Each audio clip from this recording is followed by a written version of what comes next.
My name is Elena, and I'm 29 years old. I've been married for 6 years, long enough to know that forever can change its meaning. When I met Daniel, I thought I had found it, the kind of love people write novels about. He was 32 then, confident, charming, with the kind of smile that made you feel like you were the only one in the room worth looking at. I was 23, a little naive, but hopeful in the way only young hearts can be. Our first year together was like living inside a warm summer. He opened doors, remembered how I liked my coffee, held my hand when we crossed the street. We made plans for our future the way some people make promises, recklessly and with so much faith. We had our daughter, Lily, 3 years into the marriage. She's 5 now, my little shadow, my greatest reason to breathe. She's the only person who can make me smile without trying, the only one who notices when my smiles are real and when they're stitched together to hide the truth. Because the truth is, I've been unhappy for a long time. It didn't happen overnight. Daniel didn't wake up one morning and decide to stop loving me. It was slower than that. Quieter. It began with the little things. The way he stopped asking about my day, the way his compliments became rare, the way I could feel him pull away without taking a single step. At first, I told myself it was stress.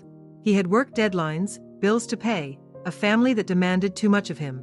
But then the stress turned into sharp words, little criticisms masked as jokes. He'd tease me in front of friends about my cooking, about the weight I gained after pregnancy, about how I overthink everything.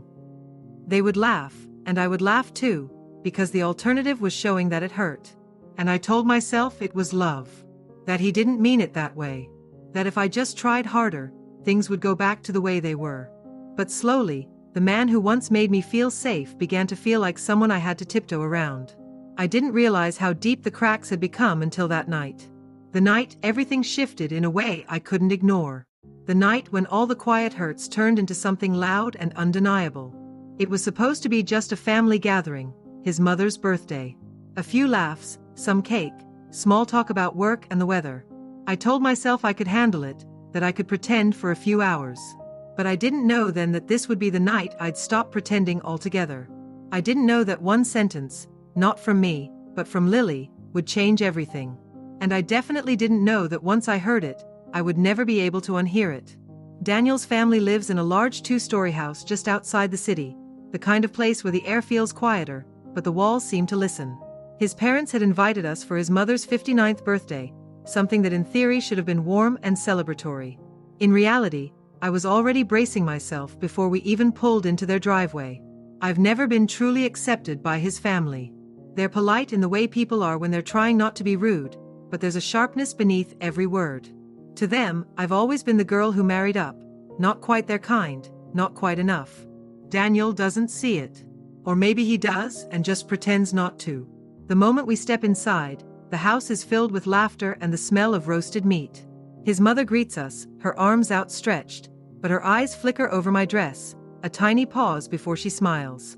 "You look comfortable," she says, in that way that means not impressive.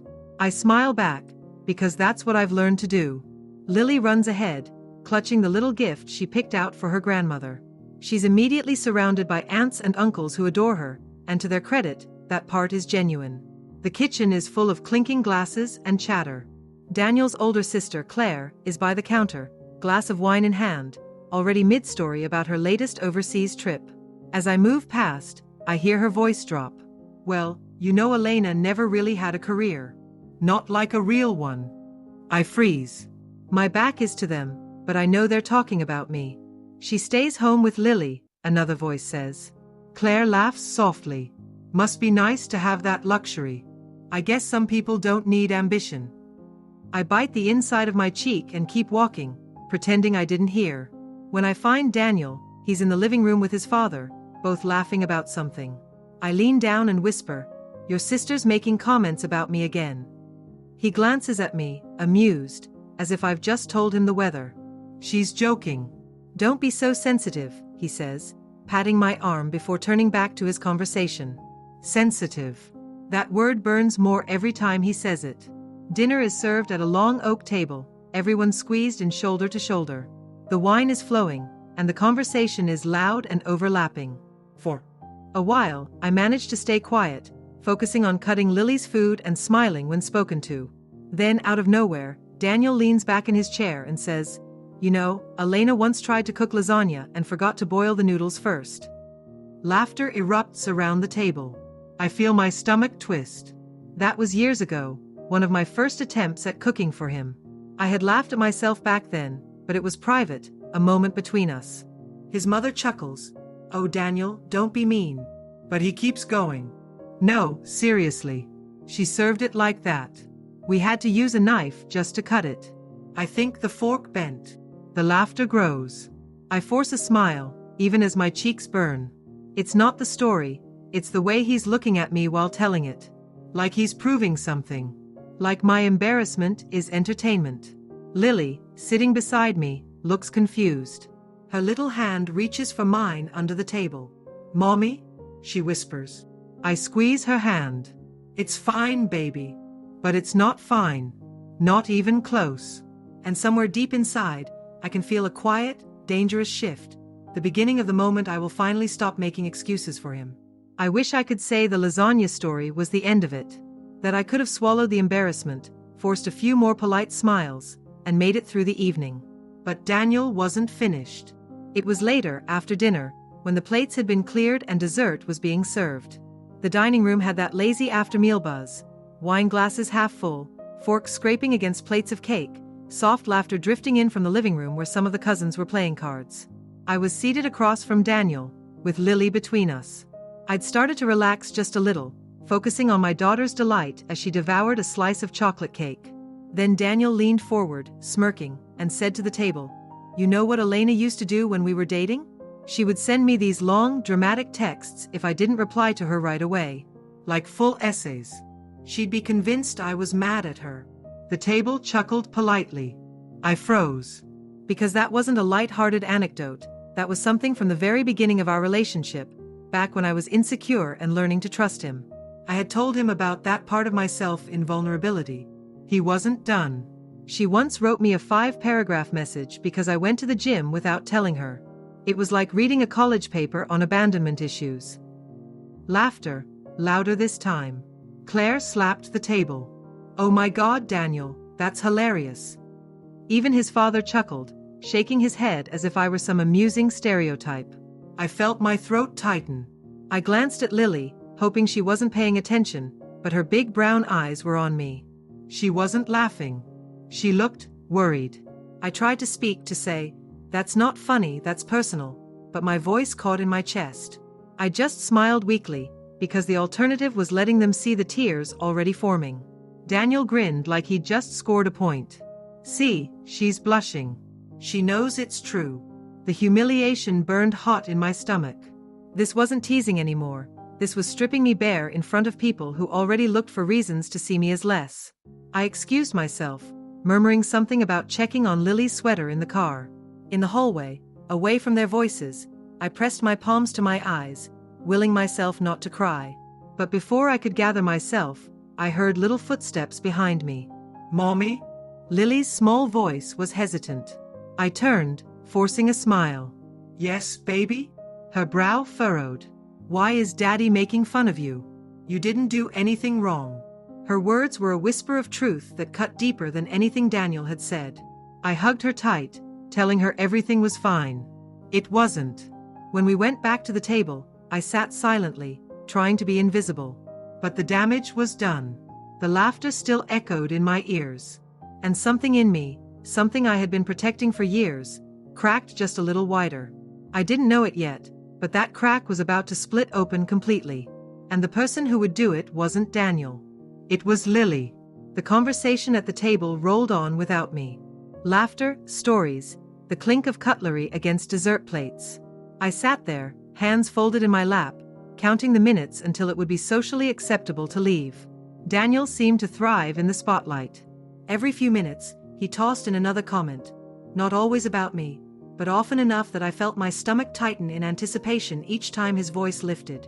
I had gone quiet. My head tilted down, eyes fixed on the tablecloth pattern. And maybe, just maybe, if Lily hadn't been sitting right there, I would have stayed quiet until the end of the night. But Lily had been watching everything. It happened between the last bites of cake and the pouring of coffee. Daniel, in his easy, joking tone, told one more story about the time I supposedly interrogated him when he came home late from work. He even mimicked my voice, high-pitched and frantic, drawing laughter from the table. And that's when Lily's little voice cut through the noise like a clear bell. "Daddy," she said, her tone calm but certain, "why do you make Mommy cry when she's the nicest person I know?" The room went silent. Forks stopped mid-air. Even the faint hum of the refrigerator seemed to fade. Daniel froze, his smirk vanishing. "What are you talking about, sweetheart?" His voice was tight. Lily turned to him, completely unbothered by the sudden stillness around her. "You keep saying mean things. Mommy doesn't laugh like everyone else. She just looks sad." I saw her in the hallway. My heart lurched. I wanted to scoop her up and shield her, to make her stop before the weight of what she'd said could settle over the room. But I couldn't move. Daniel's face had gone pale. He glanced around, as if silently daring anyone to make a comment. But no one did. His mother shifted uncomfortably in her seat, his sister suddenly fascinated by her coffee cup. I swallowed hard, my voice trembling as I said, "Lily, it's okay." She shook her head. "No, it's not okay. You're my mommy." She said it with such fierce conviction that my throat ached. Daniel cleared his throat, forcing a laugh that no one joined in on. Kids say the funniest things. But the atmosphere had changed. The laughter from earlier now felt heavy in the air, almost shameful. Every eye at the table seemed to be studying me, not with judgment, but with something closer to pity. For the rest of the evening, Daniel barely spoke. And for the first time in a long time, I felt something I hadn't expected to feel. Not just hurt. Not just humiliation. Power. Because my daughter had said out loud what I had been swallowing for years, and she had done it without fear. The moment we stepped outside into the cold night air, I felt the weight of the house lift from my shoulders. The air smelled like rain, sharp and clean, a relief after the stifling warmth of that dining room. Daniel walked ahead, his hands shoved into his coat pockets, his steps quick and clipped. Lily skipped beside me, holding my hand, humming softly to herself as if she hadn't just shattered the evening. The drive home was silent. Lily fell asleep within 10 minutes, her small head lolling against the car seat. I stared out the window, watching the blurred lights of passing cars, feeling the tension radiating from Daniel even without looking at him. Halfway home, his voice cut through the quiet. "You think that was funny?" I turned to him slowly. "What? Lily, saying that in front of everyone. You think that was appropriate?" His knuckles were white against the steering wheel. "I didn't tell her to say anything," I said, keeping my tone even. He let out a harsh laugh. "Right. Because a 5-year-old just happens to come up with that on her own. You've been poisoning her against me." Something inside me snapped, not loudly, not visibly, but quietly, like the sound of a thread breaking. "You humiliated me in front of your entire family," I said. "And you've done it before. Maybe she's just smart enough to see it." His head jerked toward me before he focused back on the road. "Don't twist this into being my fault. You're too sensitive. You always have been." There it was again. That word. Sensitive. A way to make my pain seem like an overreaction. I didn't respond. I just looked out the window again. Because the truth was, I was tired. Tired of defending myself. Tired of explaining why the way he treated me hurt. Tired of pretending I could still fix something that was breaking more every day. When we got home, Daniel went straight to the bedroom without another word. I stayed behind, carrying Lily to her room and tucking her in. She stirred, mumbling, "Night, Mommy. I love you." "I love you too, baby," I whispered, brushing a strand of hair from her forehead. But instead of going to my bed, I curled up on the small couch in her room.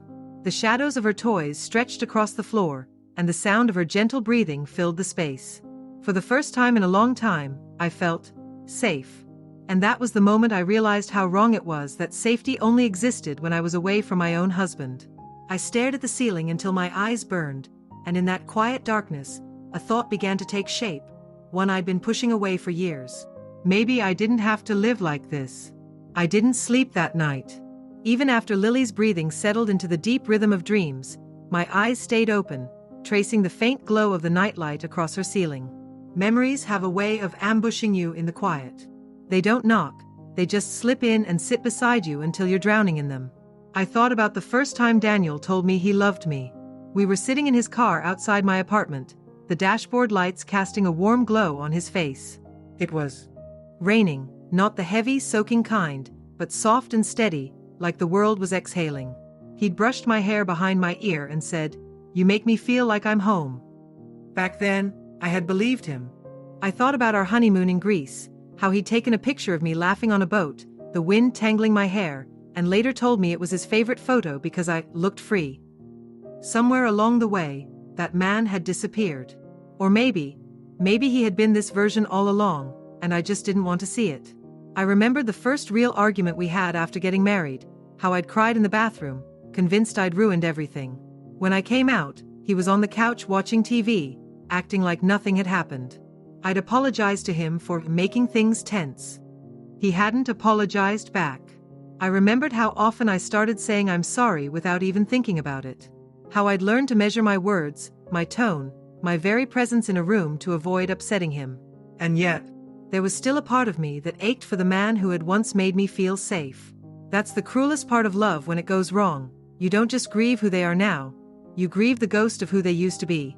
And sometimes, you wonder if you're crazy for still loving that ghost. I wanted to heal. I wanted to believe I could still be happy, still find the pieces of myself I'd given away one by one.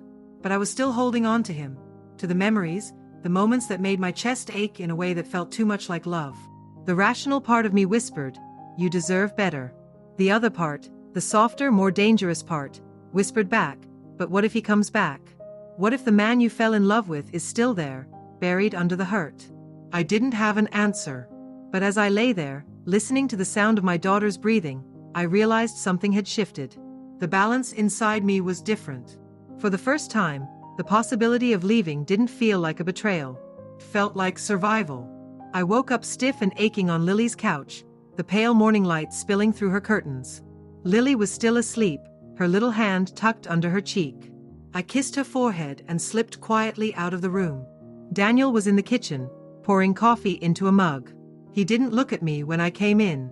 "Morning," I said. He gave a curt nod. "We need to talk." I leaned against the doorway, bracing myself. "About last night?" His jaw tightened. "Yes. You embarrassed me in front of my family." For a moment, I thought I'd misheard.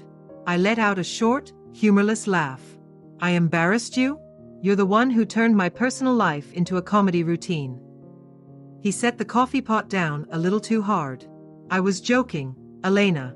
Everyone knew it was a joke, except you. You have no sense of humor about yourself." "It wasn't a joke to me," I said quietly. "It was cruel." He finally looked at me then, his eyes hard. "You're overreacting. You always do this. Take something small and blow it out of proportion."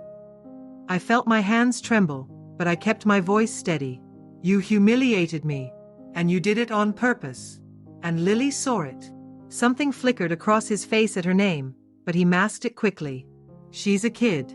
She doesn't understand adult dynamics. You're letting her get between us. That's not what happened." My voice sharpened. "She told the truth. She saw her father belittle her mother, and she called it out. And you know what? I'm proud of her for it." His nostrils flared. "So now you're teaching her to disrespect me?" "No, Daniel," I said, stepping forward. "I'm teaching her that love doesn't mean staying silent when someone hurts you." We stood there, staring at each other across the kitchen. The silence between us was heavier than words. Finally, he shook his head, muttering, "Unbelievable," and grabbed his mug, walking out. I didn't follow him. I just stood there, gripping the edge of the counter until my fingers ached. Because in that moment, I realized something with chilling clarity. He wasn't going to change. And if I stayed, the only person I'd be teaching Lily to protect would be him, at the cost of herself. After that confrontation, the house felt colder, emptier, like a place I didn't belong anymore. Daniel's silence was a heavy weight, but the quiet gave me space to think clearly for the first time in years. I began small, almost secretly, opening a separate bank account, researching rental apartments nearby, quietly reaching out to a trusted lawyer friend. Each step felt terrifying and freeing all at once.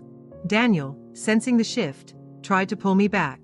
He'd show up with flowers, soft apologies that sounded hollow, promises to change. But I heard the same words as before, just dressed differently.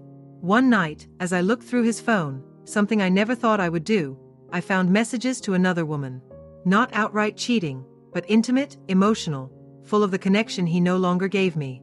The betrayal hit like a punch to the gut, but it also cleared the fog. I wasn't crazy. I wasn't overreacting. Lily was my anchor through it all. Every time I looked into her eyes, I promised myself a better life for her, a life where love didn't hurt so much. When I finally told Daniel I was leaving, his reaction surprised me. There was anger, denial, pleading. For a moment, I thought he might change, truly change. But the next morning, he was the same man who laughed at my pain. His mother called the day I moved out, not to argue or beg, but quietly to say she was sorry for how things had been. Her apology was the first kindness I'd felt in years. Lily held my hand tightly as we walked into our new home, her small voice full of hope. "Mommy, now we can be happy every day." For the first time, I believed it. Weeks later, an envelope arrived. No return address. Inside was a letter from Daniel. He confessed things from the beginning of our marriage. Secrets that explained his bitterness, his anger, his fear. But as I held the letter, I made a choice. Some ghosts belong to the past. Some letters are better left unopened. Because healing isn't about understanding every pain or forgiving every wrong. It's about choosing yourself. And for Lily, for me, that was enough.